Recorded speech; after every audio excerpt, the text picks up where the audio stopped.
Hey everyone, how are you all doing today? Good? I sure hope so, because if not, I apologize as I'm probably not going to make it any better. If you couldn't have guessed, gaming is a big part of my life. It's one of my favorite hobbies, and it's one of my biggest passions, whether it be about the creative aspects, like writing a game story, building that world's atmosphere with music, art direction, or simply gushing about game design. I adore gaming and what it allows people to experience. And whether you can believe it or not, I'm a pretty big fan of the Nintendo branch of games. Quite simply, I grew up with games like Mario, Zelda, and the occasional Pokemon game. And the enjoyment I get from Nintendo's titles persists even today. A quick flashback to a young Baconator, you would see, if you looked, a boy who loved toys like Legos or cars or trains. Being the youngest in my family, I always sought out my siblings, saw what they did, and of course would assume and think, man, that's super cool. But one of the things they would do is play video games. Sometimes. On a little console known as the GameCube, this thing provided a gateway to worlds unknown to a younger me. And for the most part, when my siblings would play games, I would play with my toys in the same room and watch them play. While I was intrigued by what I saw, I wasn't necessarily eager to try my hand at it. Partially because my mom didn't want me to get addicted to gaming like someone we knew growing up. Sorry about that, Mom. But one day, my siblings decided to play a little game known as Animal Crossing. Now you would think a game with a thrilling adventure like Zelda or Metroid's more grittier feel, that would appeal to a young boy back in the early 2000s. Not a game about owning a property and owing taxes. Let's just say Uncle Sam was quite happy to hear the news of what I was enjoying in my life. Either way, I adored watching Animal Crossing, everything about it. And one day my older sisters asked if I would like to have a character in the town, since you could have up to 4 of them. I said yes, named him Mario, and the rest is kind of my history. So yeah, Animal Crossing was not the first game I ever saw, but it was the first one I ever played. And due to this, the series holds a very special place in my heart. From the beginning onward, I played them all. And while I can say I enjoyed them all, it wasn't until 2012 that I'd be sucked back into the series with the same fascination and wonder that I had when I first saw the game as a kid. As a little title known as Animal Crossing New Leaf would release on the 3DS. Now, to get a little personal, Animal Crossing New Leaf released right at the beginning of one of the hardest years of my family's life. And through it all, Animal Crossing New Leaf would help me get through it. It really did cheer me up. I mean, I put over 5,000 hours in New Leaf, so let's say I loved the game. Of course, when New Horizons was announced, I nearly cried. And no, that isn't a joke. Almost 10 years after New Leaf, finally, Animal Crossing would make its triumphant return. With all this, and the fact that my first video is me exploring 50 dream towns in New Horizons, you'd assume I adored this game to death. Like New Leaf. Not quite. So come along with me, let's set sail, and let me explain from my perspective why Animal Crossing New Horizons lets down older players like myself, and why it fails to capture the magic of the Animal Crossing series, in my opinion.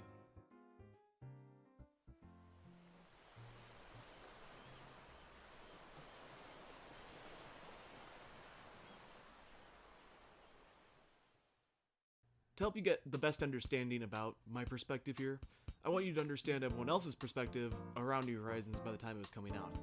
As I said earlier, New Leaf released in around 2012, whereas New Horizons released in 2020. You may ask, was there really an 8-year gap between this series? Well, kind of. We technically got 2 spin-off games in Happy Home Designer and Amiibo Festival. There's also this weird app download thing you could put on the Wii U that essentially was just the Miiverse, and it had no purpose other than showing, hey, we made models for Animal Crossing characters on the Wii U, and it never had much use besides that. Being spin-offs, both titles may share a name with the series, yet most of them couldn't be much more different from the rest of the series. So, fast forward to 2018, we'd finally get news that a new Animal Crossing game was coming to the Nintendo Switch, and only a year away. Super hype time. Fast forward to E3 hype time, and we get the trailer to Animal Crossing New Horizons, and it looked so good. Yeah, something Nintendo fans are coming to expect at this point is the word delay. We were getting the game delayed by a whole year, no less. Okay, you know what? Let's give the benefit of the doubt here, and say they desperately need that time to implement all the things that they really wish to add. Fine. You know what? We'll wait. I mean, none of us will be happy about it, but I mean, hey. It's got an actual release day now. 2020, blah blah, we all had to stay home, blah, joke of your sucking, blah, being one of the only good things that happened that year, and bam, we make it to the game's release. Now, that's a very quick recap on the hype. However, we were also just told a month before release that updates would happen consistently for the game, essentially promising longevity for the series. Especially for Animal Crossing, it's one that deserves that, and it thrives upon that. Also, in case you think my expectations are far too high going into this being my main problem, thanks to New Leaf, since it holds a special place in my heart, I wouldn't 100% disagree. However, recall that thought as we continue on, for my sake.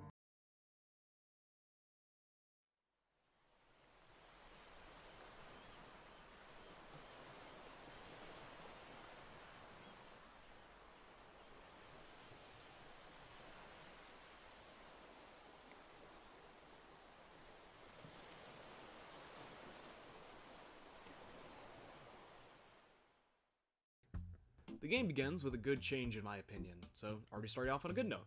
That being the creation of your character. As in all the older titles, you essentially just got a random character. At least to those uninformed with the series, it seems that way. Essentially, the dialogue you would choose in the beginning segments of the game decided your character's features. Unless you looked it up, you'd have no clue what option changed what.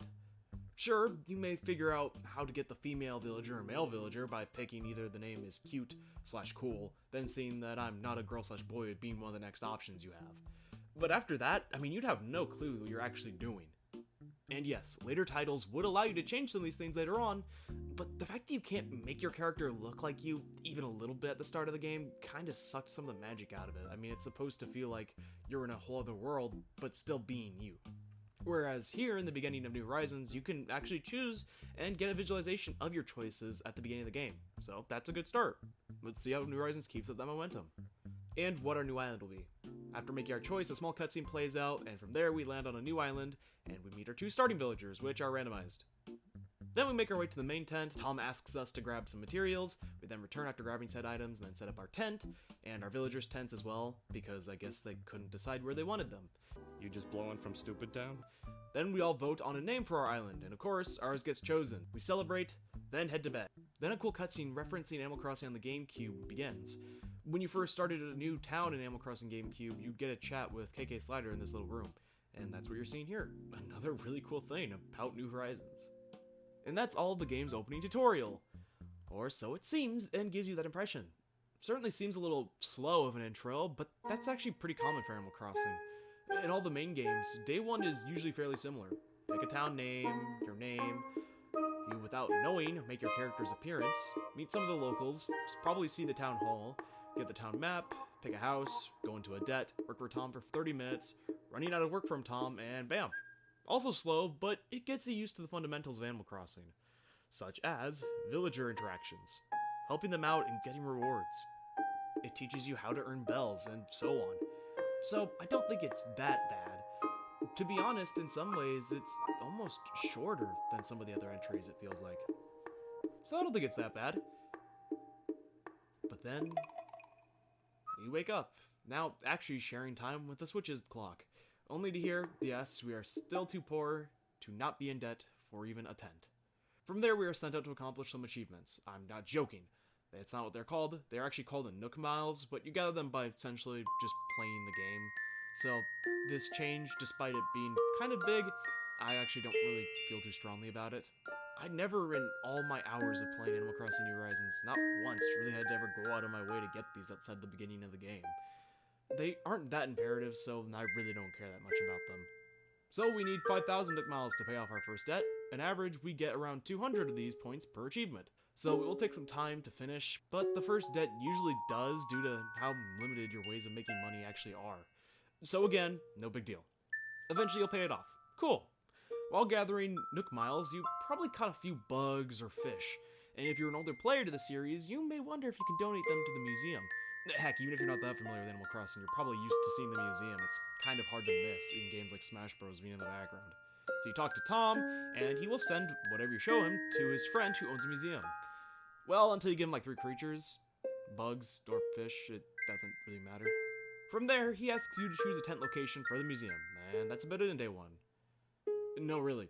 If you decide to catch more bugs or fish, all you can do is either sell them, or if you do want to donate them because they're new, you need to essentially place all of them as furniture in your tiny tent, or simply scatter them around your island, which, by the way, that's another thing. You start the game with access to only one small portion of your island actually being open. as the river is an obstacle you simply can't get around at this point. And on paper, for progression's sake, this sounds kinda cool. Allowing players to earn more island space is pretty cool and engaging. It's rewarding as well. Until you realize that this is tied not how much you actually accomplish in a day, rather it's tied to very specific events being finished that require you to wait real-life days after completing. Unless you change the system clock, which is fine if you do, I don't care. I know there's a whole argument about that not being in the spirit of Animal Crossing, I really don't care. But it is most definitely not the normal or intended experience. So, having to wait real-life days to progress in such a big way is kinda dumb. I know some people make the argument that Animal Crossing has always been that way with some of its mechanics, but for something as important as being able to even have a minor amount of space, and something that's also using up that space, just doesn't work well together, and I find that problematic. In combination with limited space to store bugs and or fish, and more importantly limited crafting materials, which we'll touch on in the next segment, okay? However, it doesn't even end there. Fine, you know what? I'll catch a few more bugs and fish, get a bit of money, and I'll go to bed. And the worst part is it doesn't even end there. Once we wake up, the museum tent, finally, we can give him our... What? Yep. You can only give him a few of the bugs and fish you caught, which no doubt you have a ton of by now, because who would want to spend $60 on a game and only play it for like 5 minutes on the first day it came out, before he wants to open an actual museum. And of course, it takes more real-life time to progress this. Fine. Whatever, I'll make a little bit more money today. It's not that big of a deal. At least I got rid of a few of my bugs and fish. Whatever. Go to sleep and... Are you kidding me? Sleep twice, and finally, we can actually donate whatever we want. I'm just gonna ignore the fact for now that it took me 4 days to have this ability, which on any other of the games would be available to you day one, or that a later update made the museum close twice, essentially doubling the downtime for the museum. Anyway, I'm not mad. Either way, I'm not really going to continue summarizing the intro stuff, but just so you know, it takes around a whole real-world week of time, assuming you play around an hour a day, and consists of similar problems that can be summarized as long and mostly just comes down to making small steps to eventually just have the basic features available to you. Let's move on to arguably the game's main mechanic.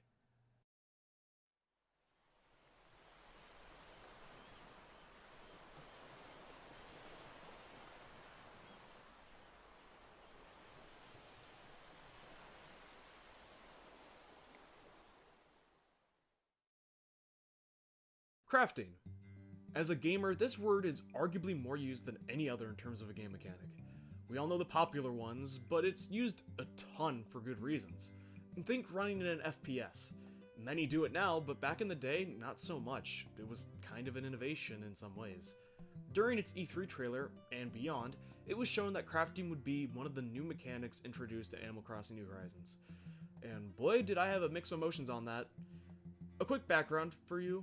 We actually got a phone game for Animal Crossing in 2017, and while it wasn't my personal favorite, one of the new features was crafting. And crafting in the game took several real-world hours to make things, which for an app does make some sense, since it's something you can kind of check in on just as you go about your day. But bringing that idea to the main series, I was a little concerned. And, well, I would argue that it didn't stick the landing very well. Now for context, the materials you collect, like branches from shaking trees, weeds from, well, the ground, and you can get stone, iron, and clay from hitting these rocks where you're on your island. These and a few other items can be made into furniture, clothes, and medicine. That's actually not a bad thing at all. All the things you craft feel natural enough and make sense, and none of these things feel out of place or forced. And they only take a few seconds to craft. The challenge mostly just comes in from collecting the materials needed for an expensive item, and that's rather rewarding. However, it's from there we begin to find our decline. First is my most minor grievance I have about this. The fact that the options of crafting feel kind of limited. In perspective, in the almost 900 hours I've put into the game, I can't remember a single time in the last 100 hours I crafted anything. So I just ended up ignoring a major mechanic of New Horizons. But whatever, ignoring an underutilized feature is miles better than overemphasis on a cruddy feature, right? Oh my gosh, the coming of crap. Tools. Tools are arguably the backbone of how you accomplish anything in this entire franchise. Generally consisting of a fishing rod, bug net, axe, shovel, slingshot, and watering can, these accomplish the tasks you could probably assume that they would. And they do those really well. But in New Horizons, the crafting system crumbled that foundation that made them so strong. Tools now break. Yep, fish one too many fish up, bam, gone. One too many pot shots at balloons, bam, no more drive-bys. Water your flowers too hard, bam, dead bucket. This automatically, to anyone, should sound sucky, even if you're unfamiliar with games. And even if you're thinking, well, a lot of games do that, like Tears of the Kingdom and Breath of the Wild. And yes, Tears of the Kingdom does have breakable weapons. But there's two things to remember. One, no one initially liked that about Breath of the Wild either. And two, Breath of the Wild and Tears of the Kingdom are operating around a completely different cycle compared to Animal Crossing. In Zelda, the main premise revolves around scavenging for weapons and learning what tools you should use for the current fight ahead of you. And eventually, you'll get better weapons. And so too does the player subconsciously get better at preserving said weapons. I.e., when do you avoid a fight completely? When should you use things like stealth and environment to ease your weapon's use? Or even get creative with tools given to make battle easier to yourself, like nearby structures and things. And all of that gets rewarded with the inevitability of better gear and weapons, and in turn, feels rewarding for you, the player, taking the time to learn these things. Whereas Animal Crossing simply punishes you for playing the game.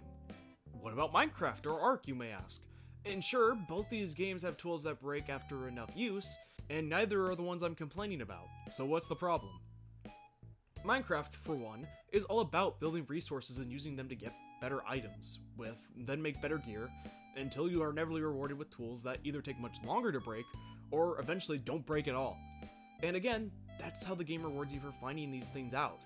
And Minecraft has been this since the very beginning. It didn't just implement this strategy. In fact, to a lot of people, Minecraft's kind of what started the whole crafting appeal. Ark, well, I mean, you eventually get dinosaurs that can collect materials way better than your crappy tools can. The tools just kind of help you get to that point. Here's a quick example of just day one on your island. Grab some tree branches, make either a fishing rod or bug net, or if you're lucky, both. Go fishing, catch 20 fish, break your fishing pole. Catch 20 bugs, bam, no more bugs. And after that, your options are two things. Either you acquire a little bit of bells by selling these things, or you have some nice paperweights until the museum comes in next week. Oh look, one stone. And I can shake some trees to get a few branches, and bam, an axe. Cool. Hit some trees for some wood. Oh, what if we try hitting the rocket? More goodies, and there goes my axe. Rinse, repeat.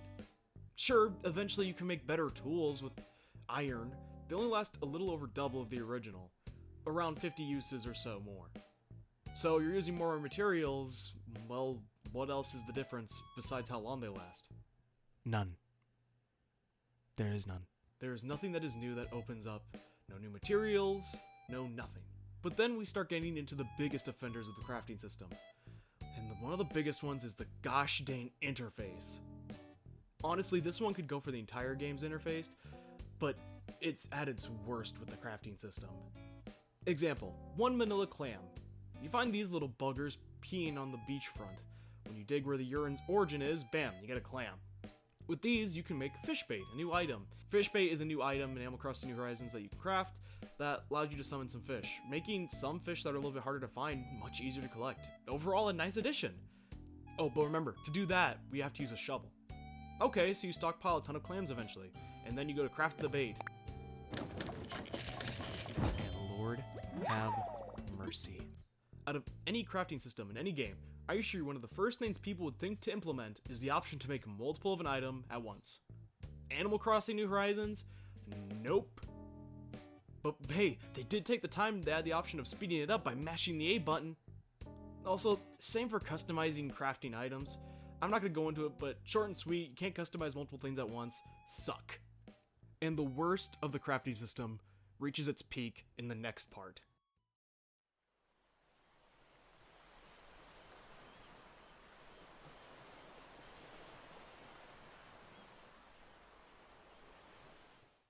There is one universal truth about gaming, at least in terms of making one that people enjoy. And this rule is one that almost any good game should try to follow. Reward the player fairly, so that they have an incentive to continue playing your game.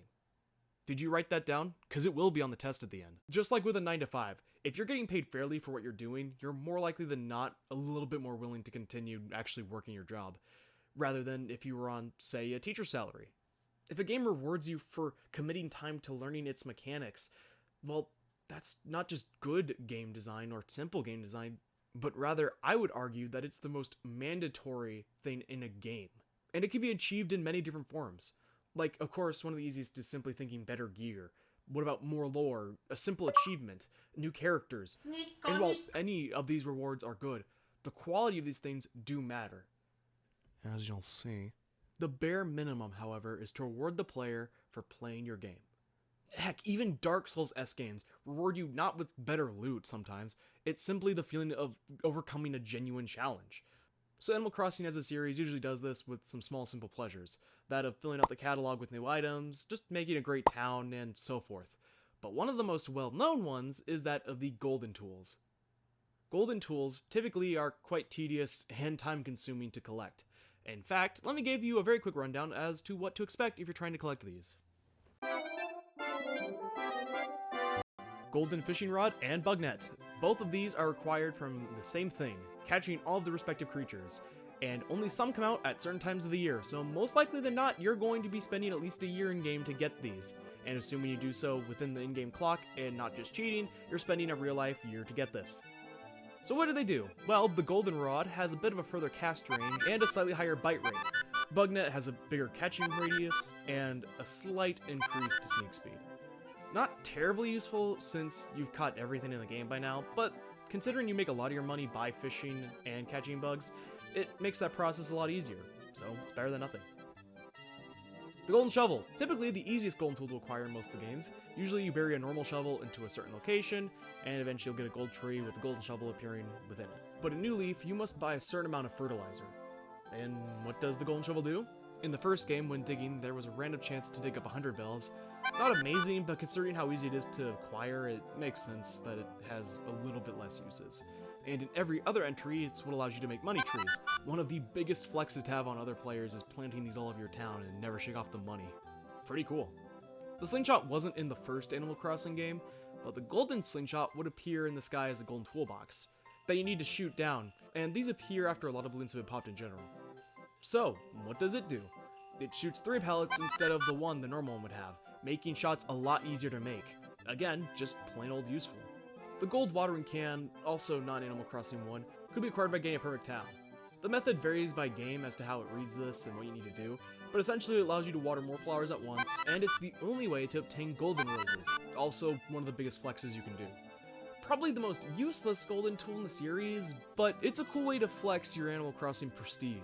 And finally, the golden axe. Easily changing its method the most throughout the series. From throwing an axe into a fountain in City Folk and telling the truth, to buying 50 oak saplings in New Leaf. Yeah, it's a lot of changes, but what's it do? It never breaks.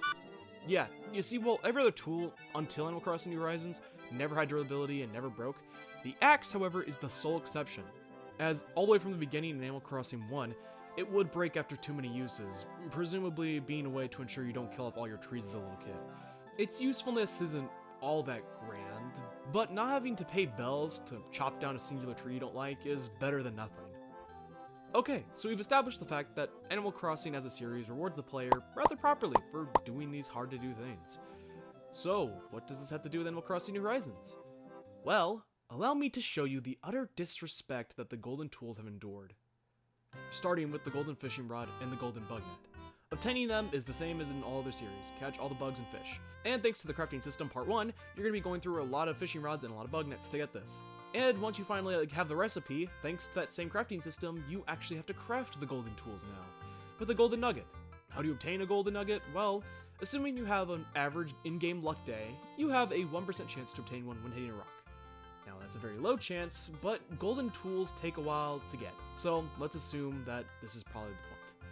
And let's assume that by the time you finally get your first golden tool recipe, you'll probably have 1 or 2 of these if you've been getting on every day. And each golden tool requires only 1 gold nugget. And we're gonna guess that the golden tools are probably really good, right? It's more likely than not worth it. So what does the golden fishing rod and golden bug net do? Say it with me now. Nothing. They do absolutely nothing. Yes, they look different, but the previous buffs aren't present. And worse yet, they break. They break. The tools you put at least a year to obtain break. So you'd assume it would at least last, at minimum, an insane amount of time. Well, to put this into perspective, the flimsy bug net and fishing rod can both be used up to around 10 times. The iron variants last for around 30 uses.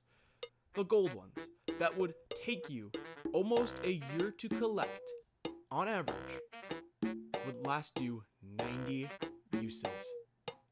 Not even 100. And you could say, but that's triple. Oh, And yeah, that is how arithmetic works. And you're not wrong. But did you know that 1 times 3 is 3? What I'm trying to say is, there's no point. It doesn't matter if it's times 3 or not. There's no point to the golden tools in Animal Crossing New Horizons. What about the slingshot? Same, unlock method as before. Cost a gold nugget for 60 uses compared to its normal 20.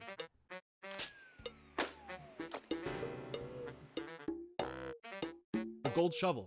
You need to help Gulliver, an NPC who can appear randomly on your island once a week, and it's not guaranteed he appears at all. You need to save him 30 times, so assuming perfect luck, you need to say goodbye to 30 weeks of your life. And your reward? Guess what? You can use the shovel 200 times now rather than the 100 that the standard receives. Yay! Oh, and the gold watering can. 180 uses compared to the average 60. Oh, but get this, it actually does do something unique. Who would have thunk it? You can make gold roses like in the last games, and it waters 9 tiles at once. Wow, Animal Crossing New Horizons is actually maintaining a key aspect of the series. What a crazy concept. But the biggest offender, easily, is the golden axe. The only tool in the series that could ever break, and its gold variant exists purely to remove that feature. There's no way they would, right? They wouldn't, right? They would. 200 times. 200 times is all the use you're getting out of this thing.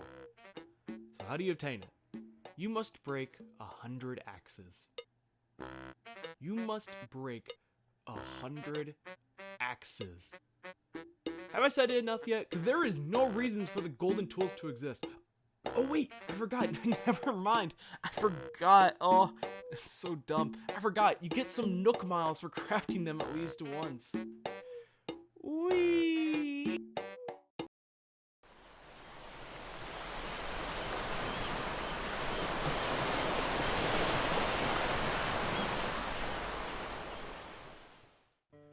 Now, we've talked about all the major gameplay related complaints I have that I think are of some consequence. So let's talk about some of my more minor complaints, at least when compared to the other ones. One of the main selling points of Animal Crossing is its villagers. I'm not going to go in depth about villagers, but they are in themselves probably one of the biggest key aspects of the series, and Animal Crossing New Horizons is no exception. The villagers are still a major part of your island life, and they feel so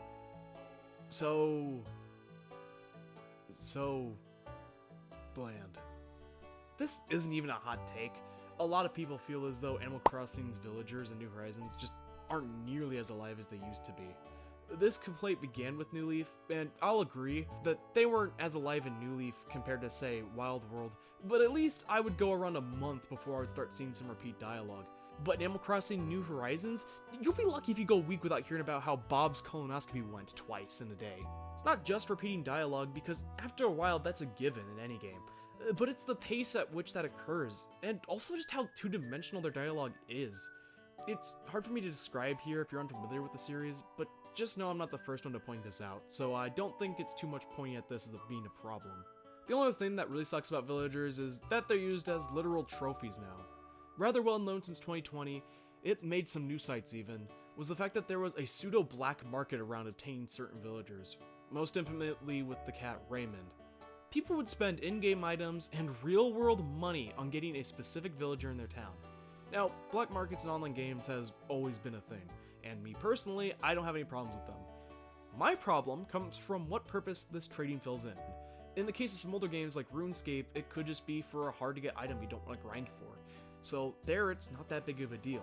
But here in New Horizons, its purpose is nothing. It's literally just a grown-up version of Who's the Most Attractive contest. So people will seek out certain villagers not based on a genuine enjoyment or attraction to that character that they themselves have kind of developed, but rather since people like this cat, I might as well put him on my island, so people will be jealous. I'm not saying there's people out there who don't genuinely like these characters, and I'm not going to say I hate them by any means, but what I am saying is the villagers don't serve the purpose of making the game feel like a real world anymore, which is one of the things that really drew me into the series in the first place, was that this felt like a whole other world. But now it just feels like some weird resume. The last thing to touch on with villagers at all is the fact that they won't move out unless you let them. Quick context again for those who aren't familiar with the series, every main entry allows villagers to move out, essentially whenever they want. Which, while sad when it comes to losing a villager you absolutely adore, one, it made the characters feel much more alive, the fact that they had this whole other world and they wanted to sometimes explore more of it themselves. And two, if you befriended the villagers enough, they were far less likely to leave without asking your opinion first, which once again would reward you for playing and trying to connect with this world. And it was rewarding in a way that only a game like Animal Crossing could be.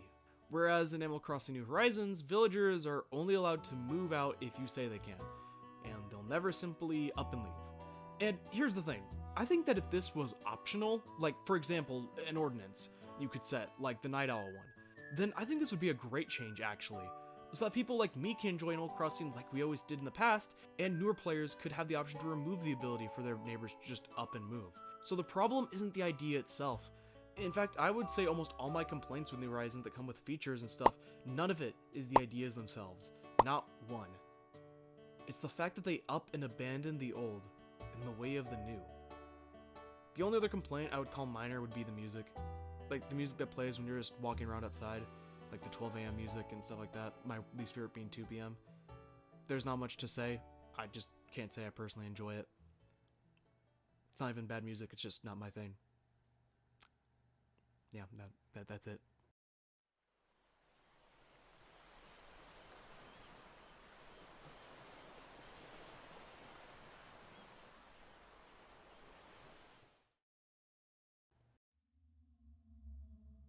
Finally, after hearing a grown man complain about a game where you play with furry animals, we reach my final and biggest gripe about Animal Crossing New Horizons.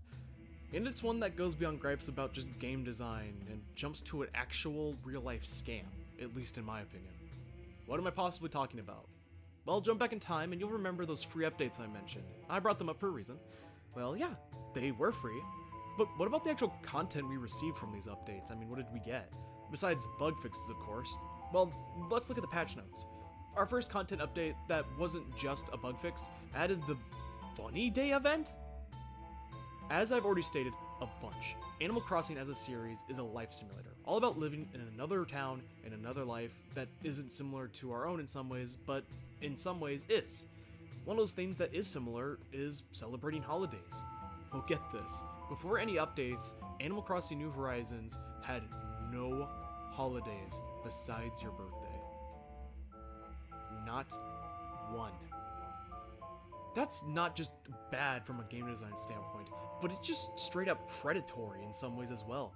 The fact that at launch you were getting less content than the first entry on the GameCube in 2000 is genuinely evil. And I know some people are immediately gonna jump the gun and say a lot of game companies do that now, but I'm getting to it. I'm certain someone out there is thinking, well, it's not like they promised those features you're talking about, to which I eloquently respond to you, my dear viewer, with, the frick are you talking about? Bro, here's another way of looking at it. Let's say the next Zelda releases for probably $70 since that's where games are going, and at launch, there isn't one dungeon in it. They didn't warn you about this in any trailers, and they covered themselves under the guise of, hey, who wants free updates for the next Zelda game? You would be ticked because, yes, I guess you don't have to promise that all the dungeons will be in there at launch, or that no badges are available in the next Pokemon game for you to collect, but if they did this, you'd be reasonably mad. I'm saying that a main mechanic, if not the main mechanic of the series not being present, not telling us about it, and making us pay $60 for essentially an incomplete package is genuinely disgusting. The only way I could see it being worse was if there wasn't any days in the game at all. Like, you couldn't progress past Monday. This isn't even me mentioning their updates of adding content, which in reality is just adding content from New Leaf and other past entries that wasn't there at day one. So if you own both a 3DS and a Switch, and you go to a store and you see $60 Animal Crossing New Horizons or $15 New Leaf, why would you ever buy Animal Crossing New Horizons instead of New Leaf? Especially if you had no internet connection. I also haven't mentioned the fact that not only did they add content present in past titles, they also just straight up cut a ton of content and certain characters in general. Dr. Shrunk? Nope. Phineas? Gone. And for some of the lucky characters who are here, most of them came in from, you guessed it, my favorite updates. Okay, so this is off script here, this little segment. You know, I wrote a whole script for this, but this is off script, and it's just because it kind of hit me. I didn't talk about it, but I want to mention it here. It's the fact that one of the bigger problems I have with the updates as well, and again, this is off script, so it's gonna be a little rough, but it's the fact that without this stuff being present here at day one, it's kind of upsetting for me as a fan of being able to kind of experience games even 10 years down the line the way that we'd experience them today. So example being, if I wanted to go back in time and play like the Thousand Year Door before it got its remake announced, right? I could do that if I had the GameCube or, you know, some illegal methods I'm not going to mention here. But I could experience all of Thousand Year Door on a GameCube today. If I own the copy of the game, if I own, you know, the console, all that, I can do that. But with a lot of these more modern games having updates, then that possibility isn't necessarily there. And I'm not saying updates are a bad thing or DLC is a bad thing. In fact, I love DLC as a concept, and I think that Nintendo particularly has some really good examples of DLC that makes sense. And while it's sad being able to miss out on this content in the future, it's also not like they're keeping major parts of the game behind it, like the Zero Cycle in Breath of the Wild, or like the training, what's it like called in Sword and Shield, the island, Crown Island, Tundra. I'm having a blank, and I'm sure I'll probably put a picture in, but it's like the DLC for Sword and Shield. But there's some good examples of like content that is sad to miss out on, but it's not like you're keeping like a major part of the game behind you. And I tried to explain that, but I didn't really explain it too well. Essentially what I'm saying is, I think 10 years down the line, or like 20 years when the Nintendo Switch servers are out and gone, and if you want to go back and play one of the older Animal Crossing games, and you're like, oh, I never got around to New Horizons, or, you know, I wasn't alive when New Horizons came out, and I want to see what it's like, because I'm a fan of the series, you go back in time, you're only going to be able to experience your birthday and, like, nothing else. There's going to be nothing else to do. If it's Christmas, nope. New Year's, nope. Nothing. You know, you're going to have so much missing out. And it's sad because every other entry in the series has that ability, you know what I mean? And the fact that New Horizons is going to be hard to preserve is really sad to me. Anyway, enough of this off-script stuff. I'll get you back to the actual, like, main portion of the video. I just wanted to mention that. Yeah.